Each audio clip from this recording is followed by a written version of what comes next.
শওকত মোল্লার convoy registration fail, পুলিশের pilot কার তদন্তে নেমেছে ফরেনসিক বিশেষজ্ঞরা। দুর্ঘটনার 3 দিন পর ঘটনাস্থলে এবং থানায় পৌঁছেছেন ফরেনসিক আধিকারিকরা।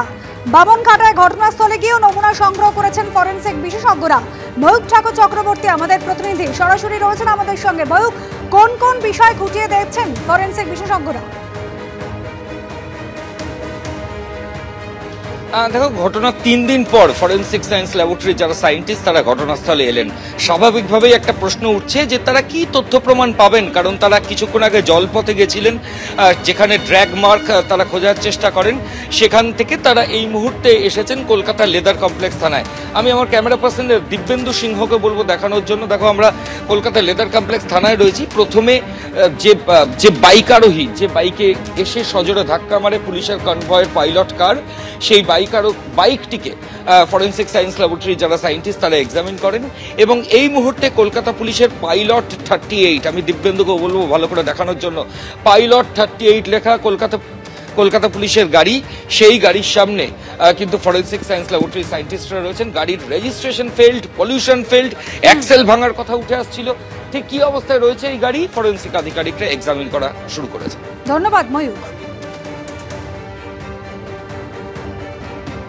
বাঘাযতীন মোড়ে অটো চালকদের ওপর বেআইনিভাবে কেস দেওয়ার অভিযোগ। পুলিশের সঙ্গে বচসা অটো চালকদের পথ অবরোধ করেন এবং এরপর গড়িয়া থেকে গোলপার্ক পর্যন্ত অটো চলাচল বন্ধ রয়েছে।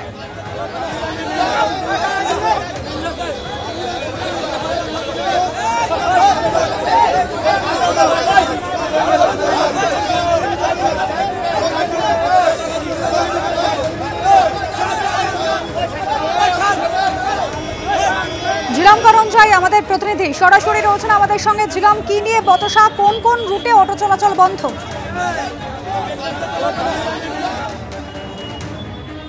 এই মুহূর্তে বাঘাযতীন মোড়ে দাঁড়িয়ে রয়েছি আমরা।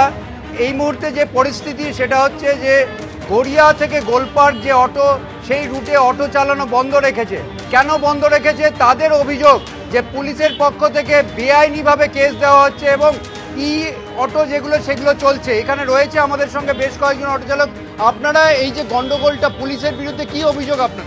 পুলিশের বিরুদ্ধে অভিযোগ বলতে আমরা দিনের পর দিন যা এখন কেস হয়ে গেছে সেইটা আমরা ওনাদেরকে বারবার বলেছি যে আপনারা একটু ট্যাকেল করুন, একটু আপনারা করুন। ওনারা কোনো পেছন থেকে ধরুন একটু প্যাসেঞ্জার তুললো বা নামালো, তার মধ্যে পেছন থেকে কেস চলে গেল অলরেডি। মালিকরা যারা দেখছে সঙ্গে সঙ্গে যা কেস এসছে। তো একটা ড্রাইভার কত টাকা ইনকাম করে সারাদিন? গাড়ির বাচ্চির গ্যাস বাদ দিয়ে কত টাকা ইনকাম নিয়েছে, ওকে 500 টাকা আবার কেসের টাকা দিতে হবে। আরও একজন রয়েছে, আপনাদের আর কি কি অভিযোগ?